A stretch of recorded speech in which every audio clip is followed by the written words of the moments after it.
Hi, everyone, and welcome to lesson 6 already to the life coaching series. Today, we are going to take a look at courage. So, there are a lot of things in our life that we repeatedly do that we would like to let go of, and a lot of things that we want to do, but we can't seem to actually do them.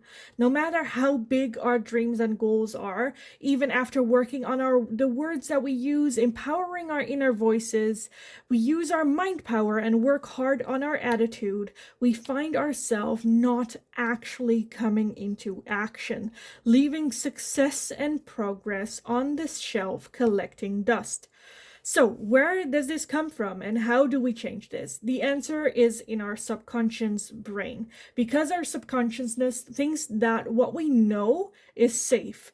Better work with a demon that we know than a potential devil that is worse. When you're planning to change, your subconscious gets nervous. You tense up, get stressed, and get too scared to actually move. Fear of the unknown is a safety mechanism that our minds develop to keep us safe. We wouldn't be human if we did not experience fear, and we all know courage is not the absence of fear, but rather the skill of not letting fear overcome you in times of danger, effort, insecurity, or pain. Courage is like a muscle that you need to train in order to use it comfortably. If you don't use it often, it will lose its strength. So, are you serious in changing your life and working on your self confidence? Then it is in the end, courage that you need to have to actually take that leap of faith. A very good example of what it means to have courage is, for some of you, you might know, there is this cartoon called, what's his name? Oh, I already forgot. But there is this dog. Oh, I'm gonna look it up. Oh, his name is actually Courage. So the Courage, the scared dog, something like that. I looked it up. I already forgot. But where this dog is currently scared of everything, but does have the courage to actually face his fears. So, what does it mean to have courage? I have a couple things written down. Number one, step out of your comfort zone and into your stretch zone. We'll talk about this a little bit more later on. After that, we have practice every day with stepping out of your comfort zone. Dare to make mistakes. Take 100% responsibility, 100% commitment, being your authentic self unapologetically, asking for help, working together with others, letting go of people, things, and habits and situations that are holding you back in your growth, even if it scares you. Changing your perspective, where new empowering beliefs can become truth, as well as making choices. So, when it comes to courage, it's a good thing to know that in our life we have three types of zones.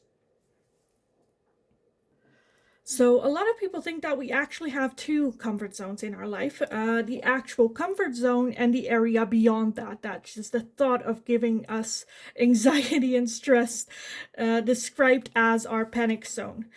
We, however, have a third zone, and it's right in between those two, and it's called the stretch zone.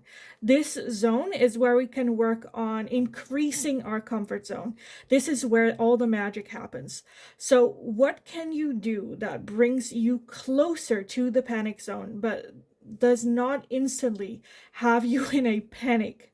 Something that is still scary, but also at the same time exciting, and you can actually see yourself doing it right now. One of the bravest things you can do is ask for help. I am a firm believer in this. Admitting to yourself that you need some help is the first step to actually getting help. Just like you watching these videos, you are asking for help and getting some information that will hopefully help you to guide you forward in a hopefully comfortable way that doesn't panic your panic zone.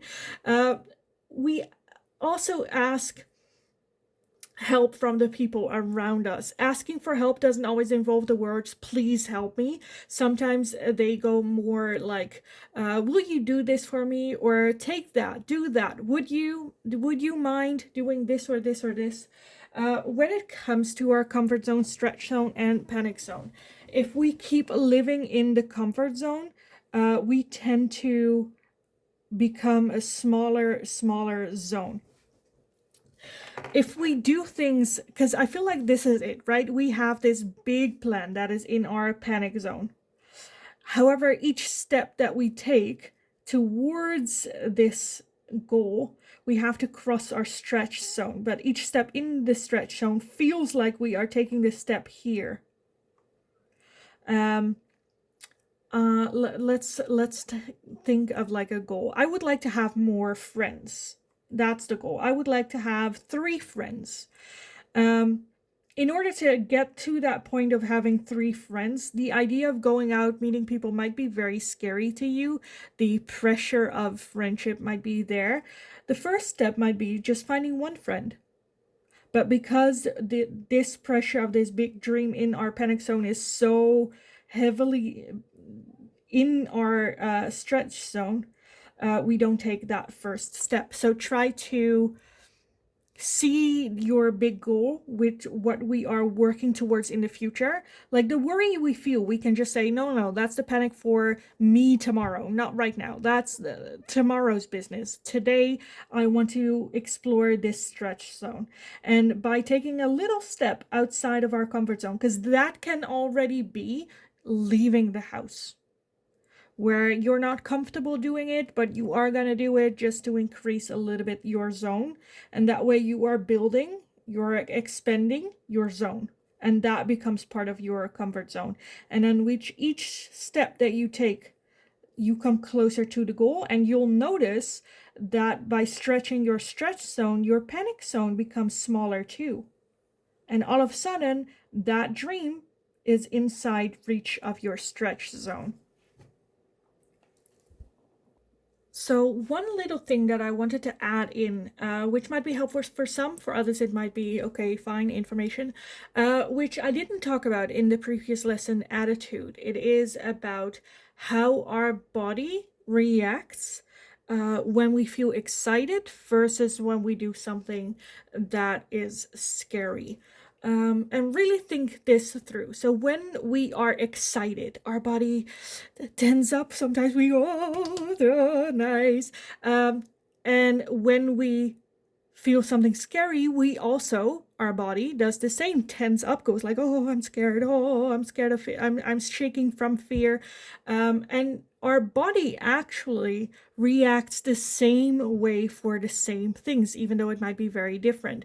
What makes the change is our mindset, what we say to ourselves, the words that we use. So for some of you, this is just a little bit of a tip of how your body works versus like how your mind reacts to it. Again, in previous lessons, we talked about how we can make those changes or how we can talk back to ourselves in situations like this, but very much has to do with courage. So you might be talking to yourself courageously as well in moments like that. Okay, so now for your homework exercises, I would like you to write down the thoughts you might have that keep you in your comfort zone. Because even though it is a comfort zone, it doesn't mean that it is what is best for us. So what does it say that would like to keep us in? Examples for that are like, I don't feel like doing it. I don't think I can do it. What will people think? I will do it later. Things like that. So now after that, write that down in your comfort zone. After that, write down the things that you would like to be able to think or do. Example, I can do it. I'll just give it a go. If I don't try, I might regret it later. Let's not think about it for too long and just do it. Write words like this in the stretch zone. So what are words that could encourage you to step out of that comfort zone and with one step into the stretch zone without getting into a panic? Write those down as well. Next up, I would like you to write down your panic zone goal and write down something that you can do that is within your stretch zone to get closer to that.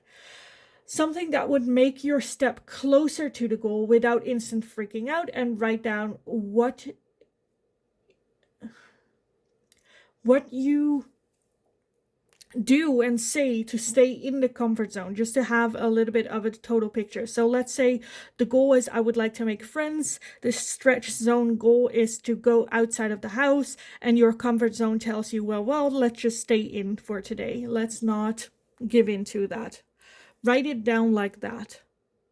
So to make it easier to understand, I've written it down for you, a little example. So let's say, for example, your panic zone is I would like to be able to talk to strangers comfortably.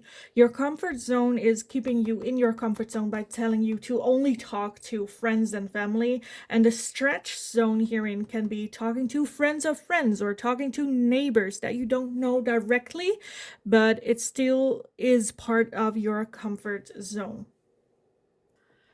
Next up, I would like to introduce to you the 3 days of courage.